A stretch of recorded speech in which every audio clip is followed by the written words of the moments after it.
As of July 2025, the People's Republic of China possesses holdings valued at approximately $3.2 trillion in assets denominated in the United States currency.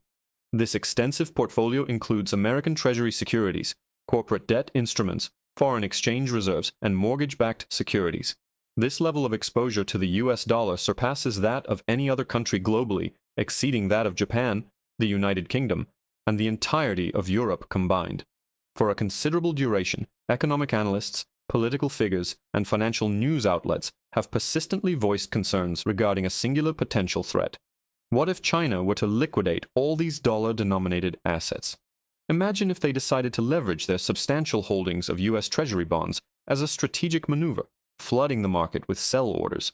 Such an action would precipitate a dramatic devaluation of the dollar, a sharp escalation in interest rates, and a profound fiscal crisis for the United States government, potentially concluding America's era of economic preeminence virtually overnight.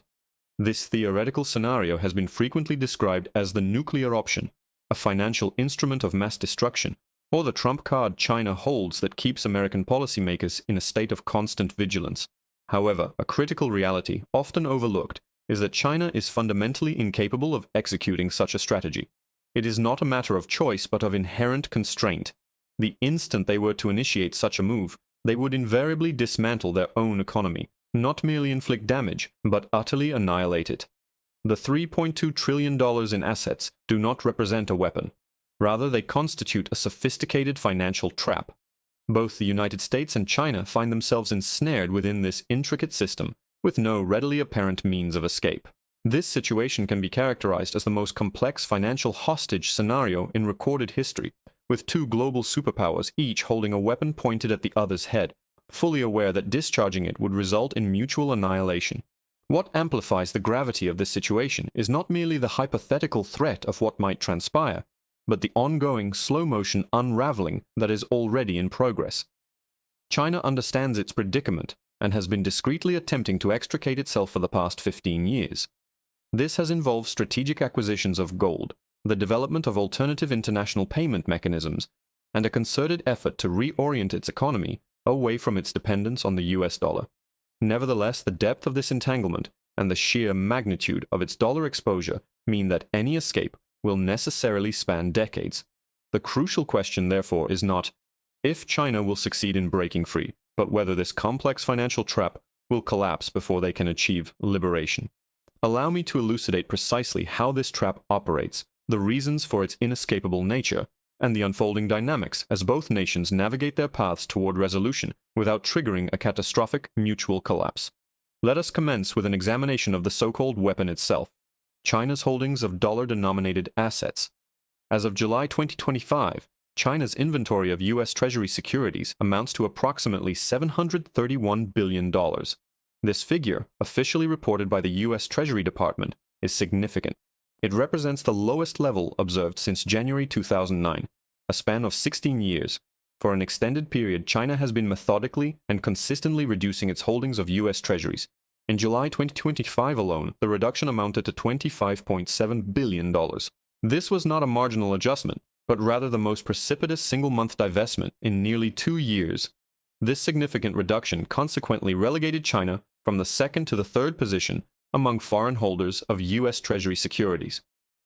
Japan continues to hold $1.15 trillion, while the United Kingdom maintains holdings of $899 billion.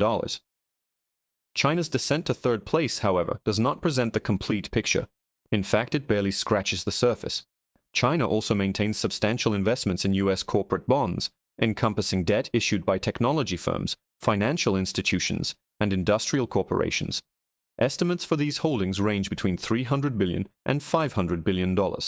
Furthermore, China holds substantial amounts of US dollars as foreign exchange reserves, not invested in securities, but held as pure currency.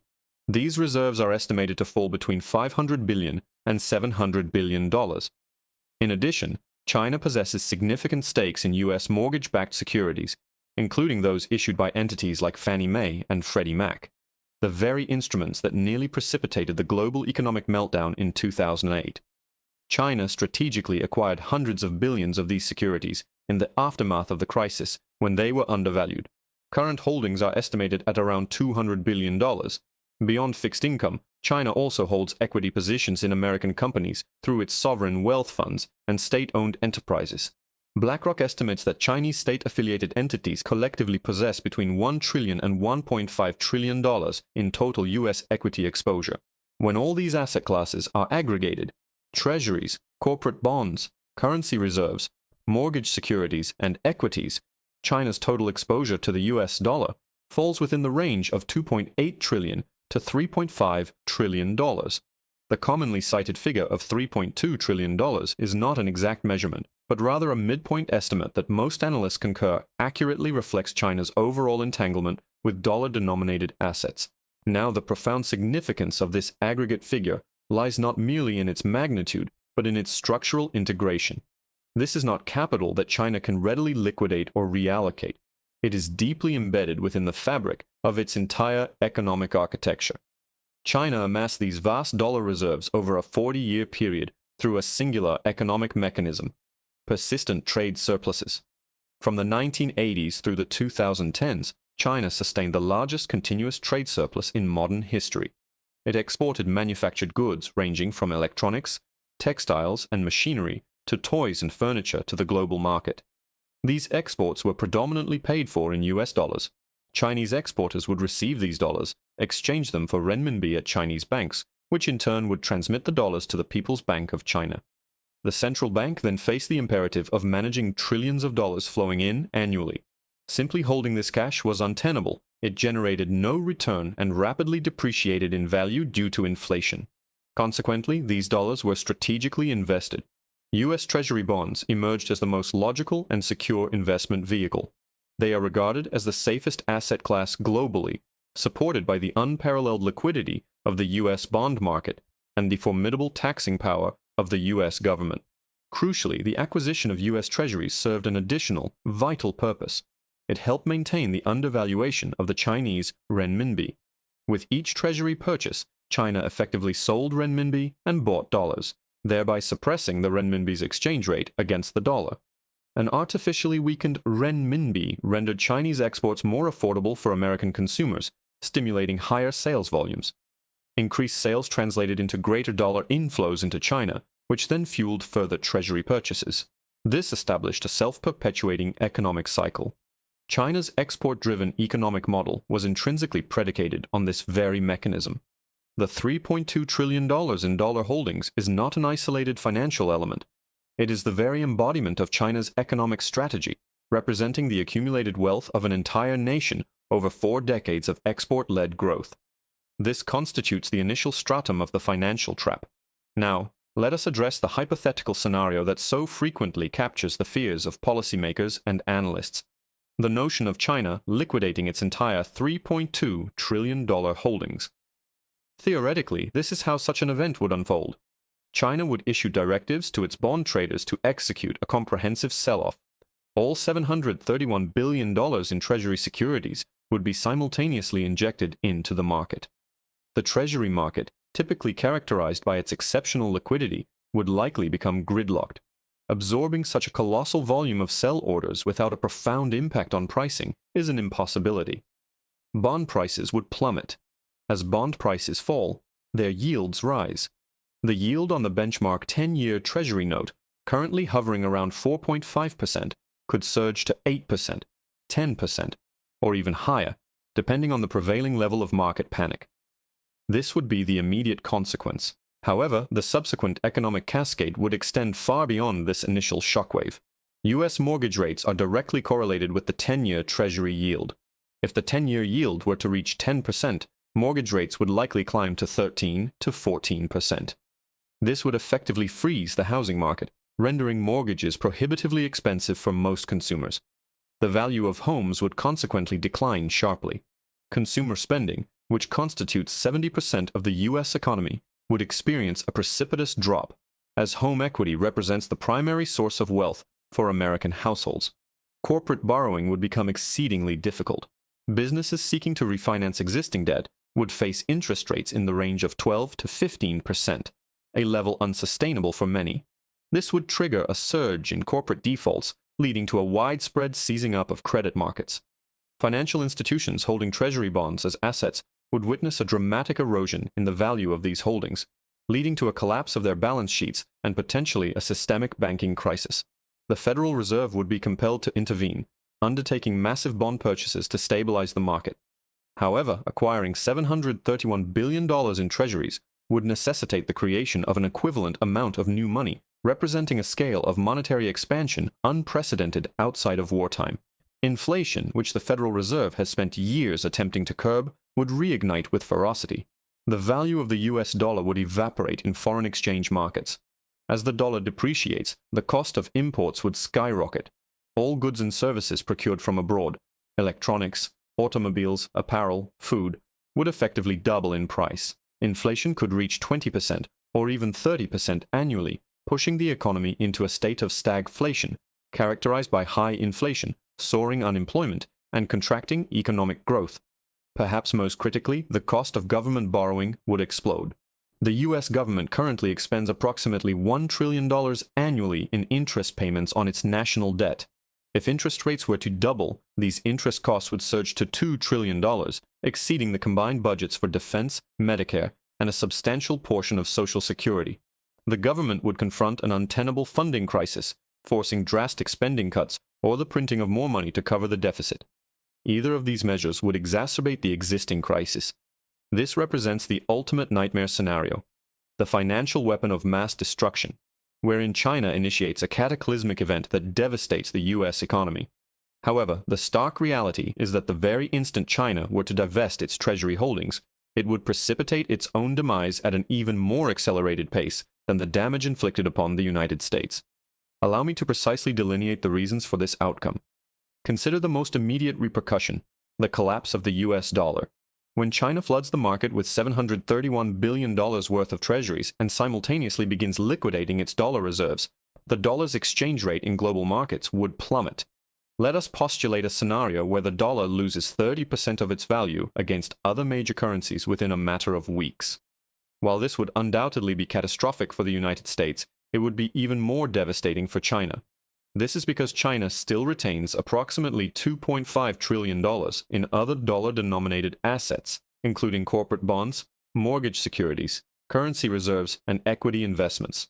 The moment the dollar depreciates by 30%, China would incur a direct loss of $750 billion on these holdings, an amount simply vanished in a matter of weeks. The balance sheet of China's central bank, which serves as the foundation for the renminbi, would suffer a staggering hit of $750 billion. For context, China's total foreign exchange reserves stood at approximately $3.34 trillion as of September 2025. A loss of $750 billion represents a 22% reduction in its entire reserve base. Far from a rounding error, this constitutes an insolvency crisis. But the destructive impact does not terminate there. China's economy is fundamentally reliant on exports, with approximately 20% of its gross domestic product derived from international trade.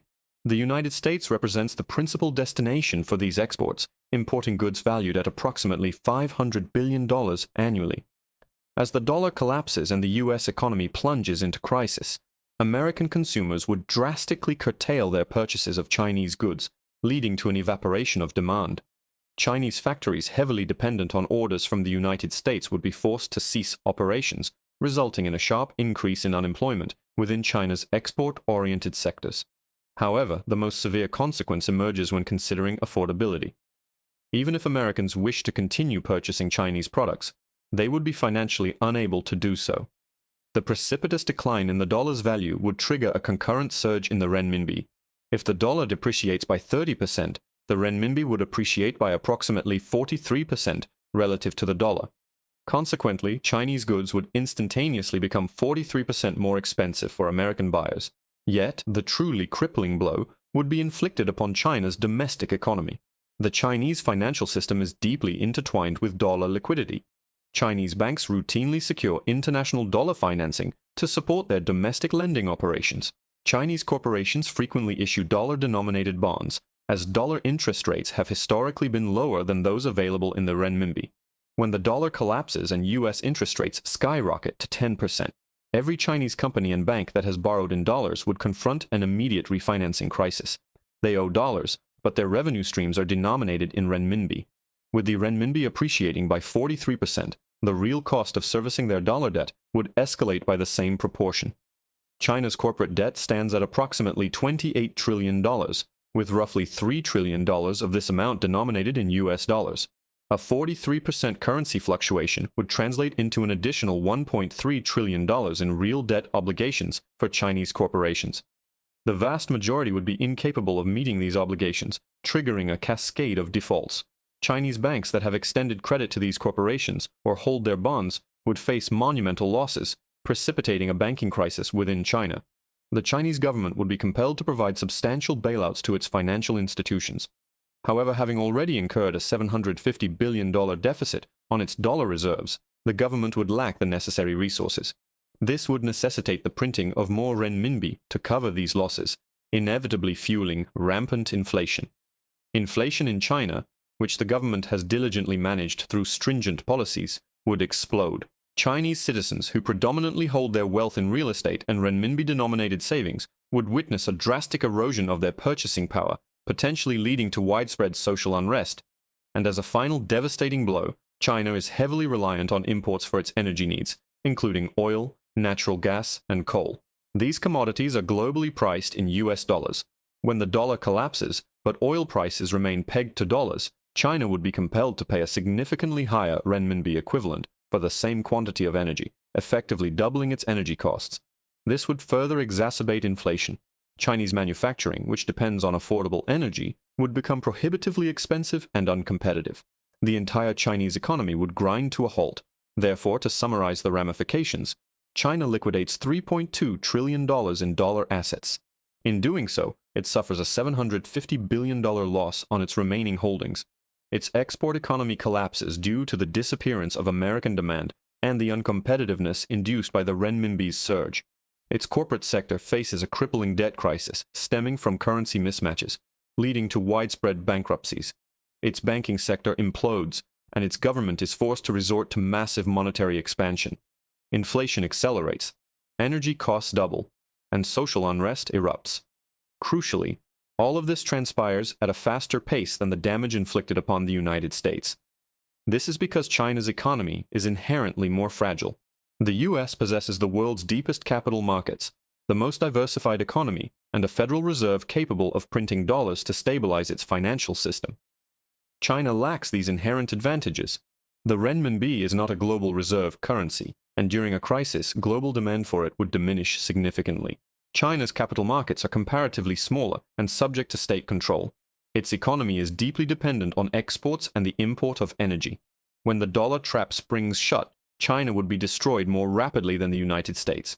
This explains why the $3.2 trillion in assets does not represent a weapon. Instead, it signifies a hostage situation where China is holding itself captive.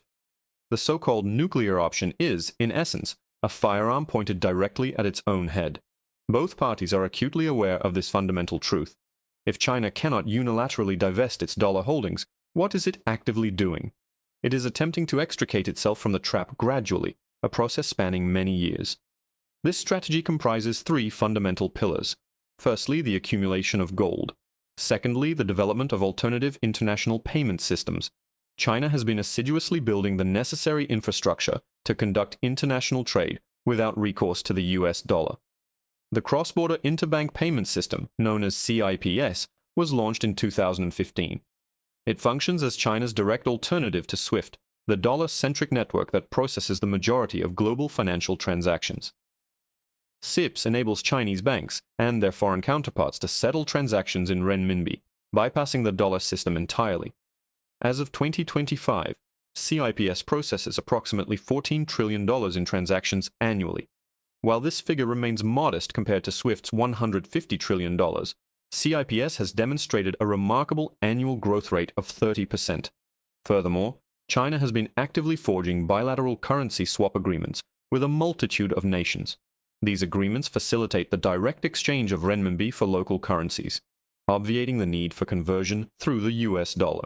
China has established swap lines with countries such as Russia, Brazil, Argentina, Saudi Arabia, the United Arab Emirates, and Pakistan, among 35 other nations, with a total value exceeding $500 billion. The overarching objective is to cultivate a renminbi-centric trade bloc, where Chinese imports and exports are priced and settled exclusively in renminbi, thereby circumventing the dollar.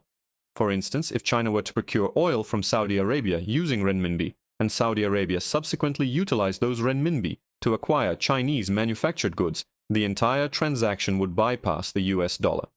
This would eliminate the demand for dollars and negate the necessity for China to maintain substantial dollar reserves. This constitutes the long-term strategy for escape. The objective is to transition a sufficient volume of international trade into renminbi, such that China's export economy is no longer contingent upon the accumulation of dollar assets. However, the inherent challenge lies in the protracted time frame required for such a transformation. It is not feasible to unilaterally compel the global economy to adopt the renminbi. Nations will embrace the renminbi only when it demonstrably offers a distinct advantage. Currently, for the majority of countries, the US dollar remains the more convenient and universally accepted medium of exchange. Dollars are readily accepted worldwide. Dollar-denominated markets exhibit greater depth and liquidity, and dollar contracts are generally enforceable under US law, which most nations perceive as more reliable than Chinese legal frameworks. Consequently, this shift has been gradual, with China's share of global trade settled in renminbi increasing from a mere 2% in 2015 to approximately 7% in 2025. While this represents progress, at the current trajectory, achieving 50% adoption would necessitate an additional 30 years. However, China does not possess such an extended time frame, as the dollar trap remains an active and pressing concern. The third component of China's strategy involves a reorientation toward internal consumption. China is endeavoring to rebalance its economy away from an over-reliance on exports and toward bolstering domestic consumer demand. If Chinese citizens consume a greater proportion of the goods manufactured domestically, then China's need for export-generated dollars would diminish. This policy has been a central tenet since 2013. The government aspires to increase the contribution of consumption to GDP from 38% to 60% over a 20-year period. To achieve this, substantial investments have been made in infrastructure, social services have been expanded, wages have been progressively increased, and concerted efforts have been undertaken to transition the economy from a model driven by investment and exports to one centered on consumption and services. These initiatives are yielding incremental success, with the share of consumption in GDP rising from 38% in 2010 to 55% in 2025. However, this transition introduces a new set of challenges. As Chinese wages ascend, the competitiveness of Chinese exports begins to erode. The fundamental reason for China's dominance in global manufacturing was its low labor costs. With rising labor expenses, manufacturing operations are increasingly shifting to alternative locations such as Vietnam, Bangladesh, and Mexico. China's trade surplus, which peaked at $400 billion annually in 2015, has subsequently declined to $250 billion in 2025. This reduction in the trade surplus translates into fewer incoming dollars, which might appear to signify progress in escaping the dollar trap. Nevertheless, the core issue remains. China continues to hold $3.2 trillion in existing dollar-denominated assets. The trap does not diminish simply because new dollar inflows are curtailed.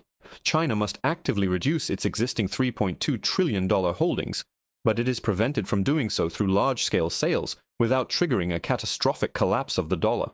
Thus, it remains ensnared. The shift toward internal consumption effectively mitigates future dollar accumulation, but does not resolve the existing entanglement. Now let us consider the temporal aspect of this escape endeavor. How long will this process take, and what will be its implications for the US dollar? China commenced this strategic initiative in 2008, in the wake of the global financial crisis. That period marked a pivotal realization for Chinese leadership regarding the inherent fragility of the dollar-dominated financial system and their significant overexposure to it. 17 years later, in 2025, tangible progress has been made. Gold reserves have surged from 600 tons to an officially reported 2,330 tons, though actual holdings are likely between 5,000 and 6,000 tons. The renminbi's share of global trade settlement has climbed from negligible levels to approximately 7%. Holdings of U.S. Treasury reserves have decreased from $1.3 trillion in 2013 to $731 billion as of July 2025. The trade surplus is gradually rebalancing from exports towards domestic consumption. However, at this pace, China is estimated to be only about 25% of the way toward complete diversification. Projections suggest that full diversification will require an additional 20 to 30 years, bringing the time frame to roughly 2045 to 2055, by which point China's dollar exposure might fall below $1 trillion, a level at which divestment could potentially be undertaken without catastrophic self-inflicted damage. However, a paramount question arises. Will the current global financial system endure for that duration? China is not the sole variable in this complex equation. The United States is accumulating debt at an alarming rate of $2 trillion annually. As of November 2025, the U.S. national debt stands at a staggering $38 trillion, with annual interest payments approaching $1 trillion, representing 14% of total federal expenditures. The Federal Reserve has engaged in trillions of dollars in quantitative easing, and persistent inflation remains a significant concern. The dollar's status as the global reserve currency is gradually eroding, not primarily due to any direct actions by China, but rather as a consequence of internal economic policies within the United States debasing its value. If the US dollar were to collapse under its own economic weight before China successfully extricates itself from the dollar trap, China would suffer devastating losses. This scenario represents a race against time. Can China diversify its holdings away from the dollar before the dollar succumbs to its inherent structural weaknesses? At present, the prognosis is unfavorable. The timelines do not align. China requires approximately 20 years for complete diversification, whereas the dollar's structural vulnerabilities suggest a potential crisis within 5 to 10 years. This presents China with a dire predicament. It cannot divest its dollar holdings without precipitating its own economic ruin, nor can it retain them without facing destruction when the dollar ultimately collapses. This is a lose-lose scenario. Furthermore, the situation becomes even more intricate when considering that the United States is also trapped. American policymakers are acutely aware of China's $3.2 trillion holdings and the theoretical possibility of its liquidation. Consequently, U.S. policy is significantly constrained. The United States cannot adopt an overly aggressive stance toward China, as China could retaliate through financial means. This is precisely why sanctions imposed on China are considerably more limited in scope compared to those levied against Russia. When Russia initiated its invasion of Ukraine, the United States froze approximately $280 billion in Russian dollar reserves, effectively seizing the funds and rendering them inaccessible to Moscow. This represented the most aggressive financial weapon ever deployed by the United States. However, such a measure is not viable against China. The reason is straightforward. China's $3.2 trillion holdings. If the United States were to freeze China's dollar assets, China would have absolutely nothing to lose. It would consequently liquidate all its holdings instantaneously. While this action would lead to its own economic annihilation, it would simultaneously drag the United States down with it, resulting in mutually assured destruction.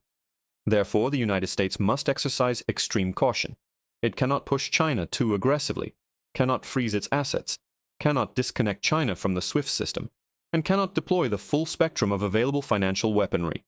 China's dollar holdings function as a deterrent, not an offensive weapon that China can wield, but a critical constraint on U.S. actions, and China is fully cognizant of this dynamic. This understanding is precisely why its diversification efforts have not been more rapid.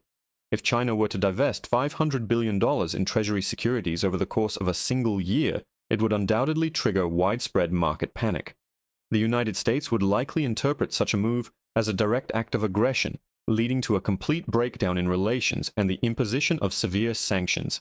China would face a cutoff from American technological advancements, markets, and financial institutions. The economic repercussions would dwarf any advantages gained from disengaging from the dollar's dominance. Consequently, both nations find themselves in a precarious equilibrium. China cannot divest itself of dollars without incurring severe self-inflicted damage and provoking United States retaliation. Conversely, the United States cannot leverage the dollar as a weapon against China without triggering a financial meltdown that would devastate its own economy. This represents the most intricate financial stalemate in recorded history, largely unnoticed by the public, because both parties maintain a facade of normalcy. This situation has significant implications for the dollar's standing. The gradual divestment China is undertaking actually bolsters the dollar in the immediate future. While China's purchases of U.S. treasuries diminish annually, They are not aggressively liquidating their existing holdings. Their decision to reduce holdings by $25.7 billion in July of 2025, though substantial, was measured and controlled. This indicates a steady, not sudden, decrease in demand for treasuries, leading to a slow, manageable increase in U.S. interest rates, allowing for Federal Reserve adjustments and market adaptation without crisis, characterized by a gradual erosion rather than a sharp spike. However, this incremental decline possesses a critical threshold. Typically, when dollar reserves fall below 50% of global central bank reserves, confidence erodes. Other nations, observing China's reduction of dollar holdings, begin to follow suit, accelerating the shift. What was a gradual process then becomes rapid. At this juncture, the dollar ceases to be the primary reserve currency not due to direct Chinese action, but through market forces. Currently, the dollar's share of global reserves fluctuates between 56.3% and 57.7%, depending on the specific quarter in 2025, a decrease from 58% in 2024, and significantly down from 72% in the year 2000. This represents a decline of 14 to 16 percentage points over 25 years. At this pace, the dollar would reach 50% around 2030 to 2032. However, the rate of decline is accelerating, with a more rapid decrease observed in recent years. If this trend persists, the 50% mark could be reached as early as 2028. Crucially, once the dollar's share dips below 50%, the question transforms from whether it will retain reserve status to what will succeed it. This is when alternative currency blocks, such as BRICS currencies, gold-backed systems, and regional currency arrangements become viable, and the transition accelerates into a crisis. China's role then becomes passive. It merely continues its measured diversification, allowing the dollar's inherent structural weaknesses to dictate the outcome. The ultimate irony is that both nations are ensnared by a trap of their own mutual creation. For 40 years, from 1980 to 2020, the relationship between China and the United States was mutually beneficial. China achieved rapid industrialization by exporting goods to the U.S., lifting hundreds of millions out of poverty and establishing itself as the world's second-largest economy.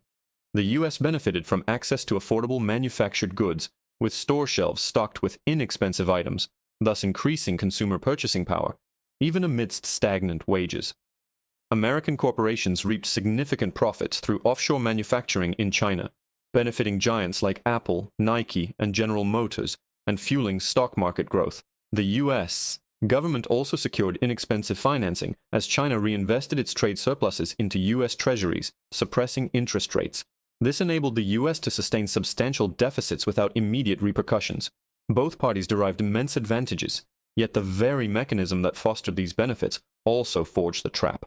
China's industrial expansion necessitated dollar accumulation, while the U.S. relied on Chinese production for its affordable goods. This interdependence became so profound that neither nation could extricate itself without dismantling the system that had served them. Now, after 4 decades, this system is faltering. China's rising labor costs diminish its export competitiveness, while U.S. debt levels are becoming unsustainable, with escalating interest payments. The benefits are diminishing, but the trap remains. Both nations desire an exit, but neither can depart without incurring catastrophic costs. This is akin to 2 mountain climbers tethered together on a precipice. If one falls, both perish. Therefore, both are diligently seeking new anchors and positions to secure their independence. However, this process is protracted, and the cliff face is visibly deteriorating. The issue is not whether both sides comprehend the predicament. Every central banker, finance minister, and economist understands the situation. The crucial question is whether they can extricate themselves before the cliff gives way. Over the next 5 to 10 years, China will continue its gradual diversification through increased gold purchases, new trade agreements, and bolstering domestic consumption. The U.S. will persist in devaluing the dollar through increased deficit spending, quantitative easing, and further inflation. The dollar's reserve currency status will continue its erosion, moving from 57% currently to an estimated 50% by 2028 and perhaps 40% by 2032. At some point during this transition, one of 3 outcomes will materialize. The first, an orderly transition, where the dollar remains a significant currency but is no longer the sole dominant reserve. The global monetary system would evolve into a multipolar arrangement, with regional currencies like the yuan for Asia and the euro for Europe, alongside the dollar for the Americas. This scenario, while optimistic, requires competent leadership from both the U.S. and China. stable geopolitical conditions, and the absence of major economic shocks, with an estimated probability of 20%. The second possibility, a crisis transition, triggered by an event such as a debt default, a major banking failure, or geopolitical conflict, leading to a sudden loss of confidence. This could compel China to dump dollars defensively, eliciting a retaliatory response from the US, resulting in mutual destruction, a global financial crisis, depression, and currency chaos. While stability would eventually be restored, it would follow a period of immense wealth destruction, with a 50% probability. The third scenario, the collapse of the trap upon both nations, where the dollar's internal issues, including debt, deficits, and inflation, cause its downfall before China can fully disengage. This would lead to catastrophic losses for China on its $3.2 trillion in holdings, devastating its economy. The US economy would also implode due to the dollar's collapse, with China potentially suffering more severely due to its continued entanglement. Both nations would enter a prolonged, simultaneous economic crisis, with no clear winner, only mutual losers, carrying a 30% probability. None of these prospective scenarios are favorable. The most optimistic outcome is a managed decline, while the worst case involves mutual annihilation. The most probable outcome lies somewhere between chaotic crisis and mutual destruction. It is imperative to understand that this is not a contest between nations, but a recognition of the interconnected financial structure that binds the world's two largest economies, a structure that benefits neither, but imprisons both, and which is inherently unstable. The $3.2 trillion held by China is not a weapon to be wielded against the US, but a shared liability. As the dollar continues to weaken, US debt escalates beyond $38 trillion, and China pursues its exit strategy. Instability will only intensify. We are witnessing the slow unraveling of the financial framework that has shaped the past 40 years. When this architecture fails, regardless of allegiance to the US or China, savings, investments, and purchasing power will be denominated in currencies ensnared within this predicament. The dollar will depreciate, the yuan will experience volatility, and the transition, however it unfolds, will result in wealth destruction on a scale not seen since the 1930s. Understanding this trap is crucial, not for the ability to alter the outcome, which is beyond individual control, but for the opportunity to position oneself outside of it. Assets such as gold, Bitcoin, and tangible assets, along with productive businesses, exist independently of the dollar's hostage situation. When both major currencies are trapped, it becomes essential to hold assets that are not. The $3.2 trillion trap represents the most significant financial dynamic globally at present, yet it is largely overlooked because both governments are deliberately ignoring its existence. China refrains from discussing it to avoid appearing vulnerable, while the US remains silent to prevent widespread panic by acknowledging China's leverage. Consequently, both sides maintain their quietude, continue executing their gradual strategies, and hope to navigate out before the precipice collapses. However, the foundations are crumbling, and time is running short. If this perspective has altered your understanding of the US-China relationship, if you now grasp why neither side can emerge victorious from this standoff, you're beginning to perceive the true architecture of global finance, distinct from political rhetoric or media sensationalism. Subscribe to follow this unfolding narrative, as over the next 5 years, this trap will either gradually release its hold or catastrophically disintegrate. In either case, it will be the most consequential financial story of the decade. In the subsequent presentation, I will reveal precisely what China is acquiring, with the dollars it is discreetly divesting from treasuries, revealing not just gold, but 3 other assets that are largely going unnoticed. Understanding these acquisitions offers a precise indicator of where astute investors believe value will reside once the dollar trap is finally broken.